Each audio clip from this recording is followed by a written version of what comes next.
Welcome back to the show. Today I want to share some thoughts with you on I struggle too. I struggle too. And I think a lot of people have looked at people maybe on TV or people in the movies or sports figures or CEOs or business people or any other kind of people that seem to be successful, and they think for some reason that they fell into that success or they never had challenges that they've had to overcome in order to get to a place where they're enjoying life right now. So that's kind of like the big idea that I want to share with you here today. But first, let me kind of suggest to you that very few people have it all together. You say, well, I don't know about that, John. I'm not sure that you're exactly correct on that, but I can guarantee you the fact that I would say 95 to 98% of the people that you see every day don't have their stuff together in the sense of that everything is practically perfect in their life. Like Mary Poppins was practically perfect in every way. Well, most of us are not practically perfect. In fact, we're nowhere near perfect every single day. So the assumption that you and I have of people that are around us, whether they're at work or whether they're in our own families, to assume that they don't have issues and they don't have problems is really unfortunate. It's really inaccurate. So let's kind of use that as a foundation of what I want to share with you on this show. Brené Brown said one time, the two most powerful words when we're in struggle is me too. How many times haven't you been in a conversation with somebody, whether it's online or whether it's face-to-face, and they could empathize with what you're going through as a result of they've been through similar situations as you? Whereas there are other people that will try to one-up you, if you will, when you're discussing or sharing a struggle that you're having with. They come back with something that's really not related at all. Now, most people, however, don't have the courage to ask for help. Think about that for just a second in your life. How many times haven't you had the courage to ask for help when you really look in the mirror, you realize, you know what, I know I don't have all my stuff together, and I need to ask for help, but maybe sometimes you've come to a place in your life when you really thought that maybe you weren't ready to ask for help, or maybe that you didn't want to put yourself beneath somebody and have somebody else coach you in a specific way. That's one of the things that really successful people understand, is they understand that they don't have all the answers. Several years ago, we were outgrowing one of our houses that we bought, and at that time, our family was growing, and the walls in the house seemed to be shrinking because there were more children that that came into our lives, and we reached a point where a gentleman named Bob Thomas, came to us, and he says, why don't you think about building a larger house? And I said, the immediate response I had to Bob, I said, how can we possibly afford to build a larger house? I mean, it would have been a much larger house for our 6 kids. And he says, well, I think you can afford it. I think it's less expensive than you think it is. The point of that story is the initial response I came to Bob was that I couldn't do it. I couldn't afford it. You see, Bob saw what was possible before I could see what was possible.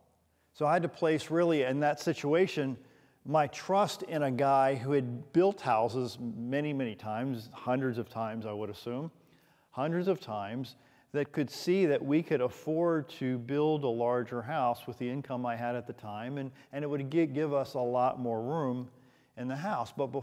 So eventually, to complete the story or give you more details on the story, we eventually agreed that we could build a house, so we went looking for land. So we looked at several different places, and then we found a piece of land, we bought the piece of land, and then within a few months or so, we started to build that house, build our home. But the first thing we had to do after the land was landscaped and cleared out and all that stuff that I don't really understand is we had to build a foundation. And having a solid foundation, having a level foundation for our house was a big deal, because if the foundation is crooked or not even or built incorrectly, the whole house was going to crumble. So I think that's a lot like with you and I in our lives. When our foundations are not level, or we choose to hang around people that don't contribute to us in an ethical and moral way, then it's going to degrade our home, our mind, our lives in a way that we're going to collapse over time.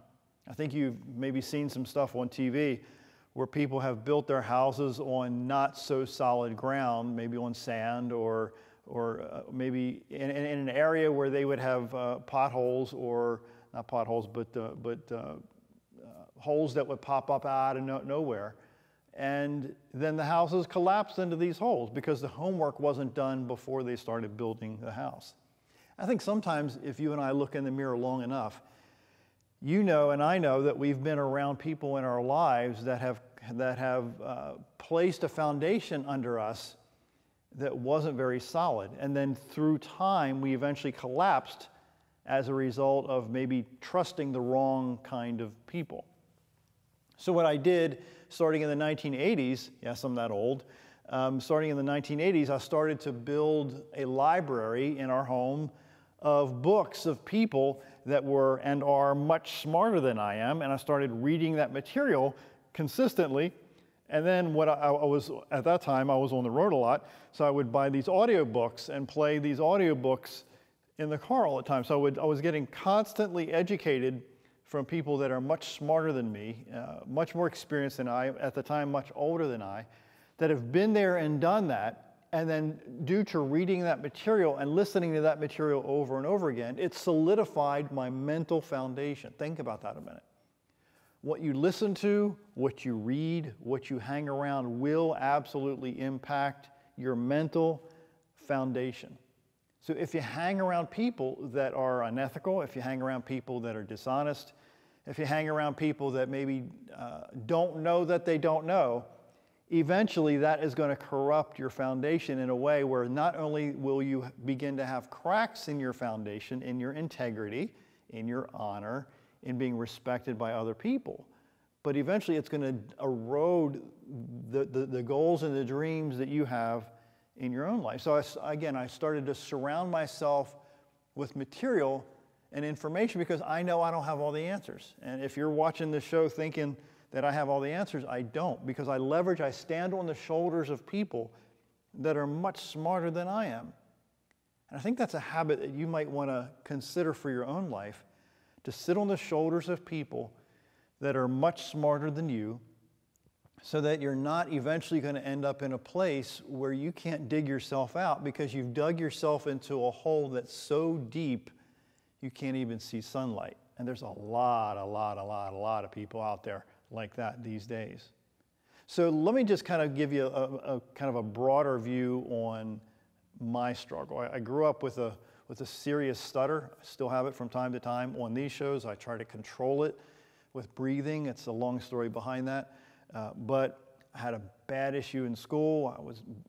Got into some fights occasionally, and people would pick on me all the time, and they would think I was stupid because I couldn't talk right. So I went through a good 12 years of that stuff, of people that didn't think that I had any common sense or any wisdom or any intelligence whatsoever because of how I spoke.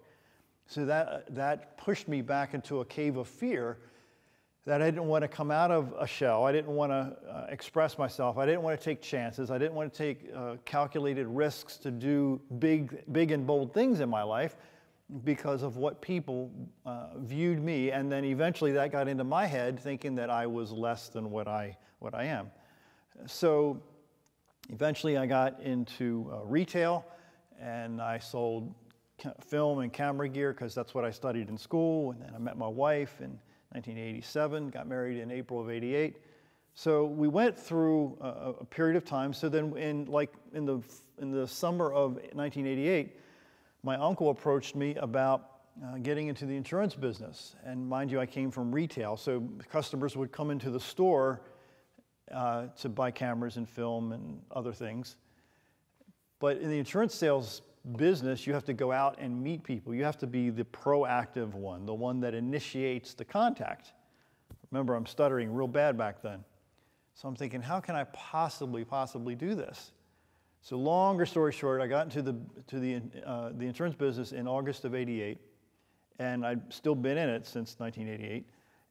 But in the beginning, it was really hard because when I would go to the doors, I'd get stuck on words, and people would laugh at me. People would slam the door in me. I would be attacked. Dogs would bite me, and fleas and roaches and bugs and all. I mean, it was interesting to say the least. The point being is, I didn't allow my struggle to distract me from reaching certain goals in the business, in the industry, that I had for my life at the time. Did I want to quit 1,000 times? In fact, I quit every day mentally. I really did. But due to the material that I was reading, the audio material that I talked about a few minutes ago, it really, in essence, or in a way, it forced me back out on the street to do what I needed to do for the clients that I was serving at that time. So again, when you surround yourself with information and people that make deposits into your life, that make deposits into what you're trying to accomplish, then you're going to find that you're going to understand, A, that you're not alone. There's a lot of people out there with struggles like you or worse than you. And number two, that the people who have accomplished great things are there in essence to really inspire you to keep moving forward, to keep pushing toward your dreams. No matter what has happened in your life, there's going to be a temptation for you to quit. There's going to be a temptation for you to, as they say in boxing, to throw in the towel. But what's encouraged me, I think, probably more than most things in the last couple of years of my life, is realizing that I'm not alone in the situation that I'm going through. Think about that a second in your own life. How many times haven't you been in situations in your life when you thought that you were the only one on the planet, or at least in your zip code, that is going through exactly what you're going through? So you become isolated, you become withdrawn, you develop this belief system that nobody's going to understand because nobody's been through what I've been through. Let me tell you flat out that that is one of the biggest lies that you can believe, that you're the only one that has ever gone through what you've gone through. So what I've done, especially over definitely the last 2 years, but if you widen it out, probably the last 4 or 5 years, I have found groups online, frankly, that have gone through similar or almost exactly the same stuff that I've gone through in my life, because then I ask for their advice, I share advice, I seek wisdom from people in the group, because they've gone through maybe just a little different what I'm going through, almost the same but not quite, and then they're going to share what they've learned that I can grow from. Then I can stand on their shoulders, and then some people in that group or those groups will stand on my shoulders. So what I'm saying to you is it's really important that you develop a peer group. Some would call it a tribe, if you want to call it a team of people where this core that you're going to build in some form, whether it's online or whether it's in person, where you can build people in your life that you will deposit into their lives and then allow them to deposit into your life. But there's a big B-U-T, a big but here. You have to reach a point in your life where you have to know that you don't know. Think about that a second. You have to reach a point in your life when you have to realize that you know that you don't know. Because if you don't know that you don't know, you're just going to stay in that cave. You're going to stay isolated. You're going to still continue to believe that you are the only one that's going through what you're going through right now. And that's one of the biggest lies that you can possibly believe. Now, life has a way, at least in a lot of people's lives that I've studied, it has a way of ringing your bell to get your attention. Think about that a second. Back in 1983, I was working in a photo lab, and part of my job was processing senior portraits. And I was in a room that was about 6 feet by 6 feet, and it was total black because I had a camera, or not a camera, but a processing machine that was about 3 feet wide and about 4 feet high that I was working on in the pitch black.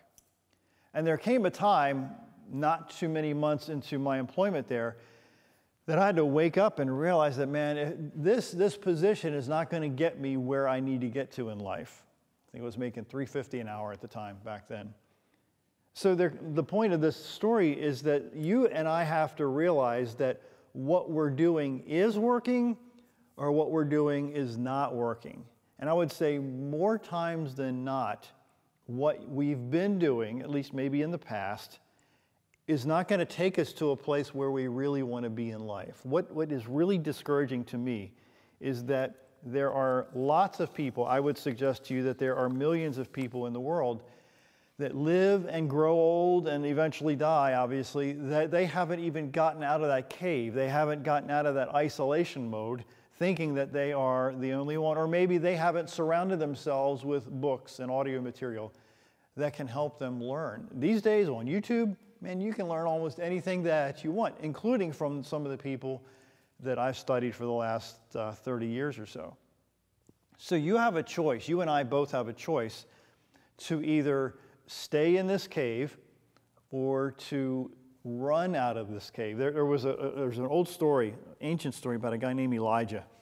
And I'm not going to get into it's a very long story, but there came a point in Elijah's life where he was literally in a cave, and he believed that he was the only good guy in the whole country, the only good guy.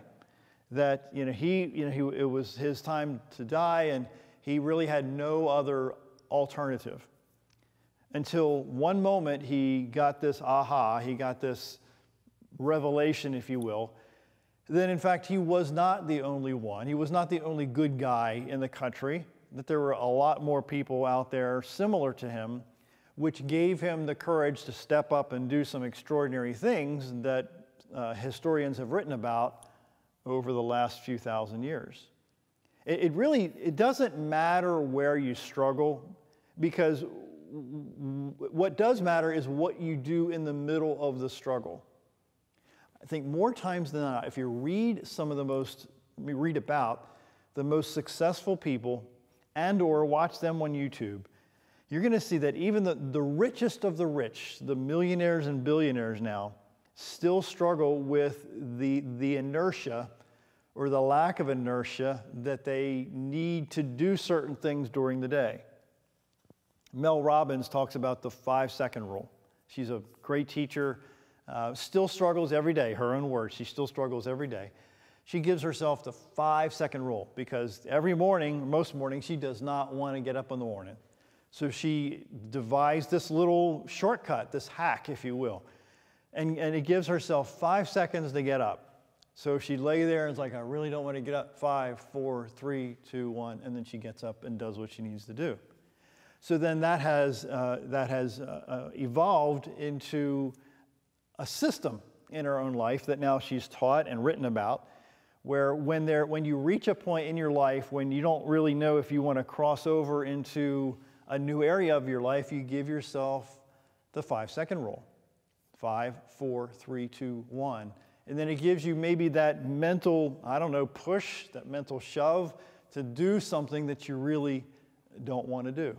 And there's a lot of stuff that I don't feel like doing every day. I'm not going to list them all because there's quite a few. But what I have to do is I have to decide that if I don't do these things that I need to do, then it's going to set me back even more. I'll give you just one example of that. Now, most days I don't want to go to the gym. I just don't.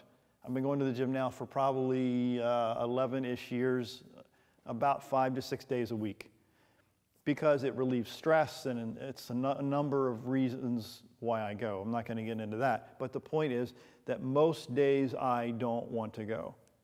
So one of my big whys is why I still go almost every day is because I know that if I stop going for more than a day or two, then I'm going to start regressing and losing all the hard work. Let me rephrase that. I will start to lose the results of all the hard work that I have accumulated over the last 10, 11 years.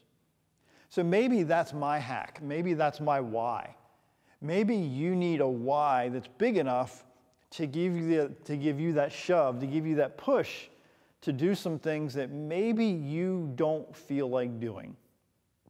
And I would suggest to you that most people that achieve great things haven't always felt like doing great things. Think about that a second.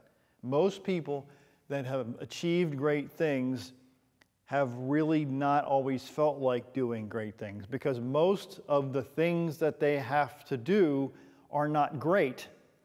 Make sense? Because most of those things are hard work, blood, sweat, and tears, and then one day there happens to be a great thing.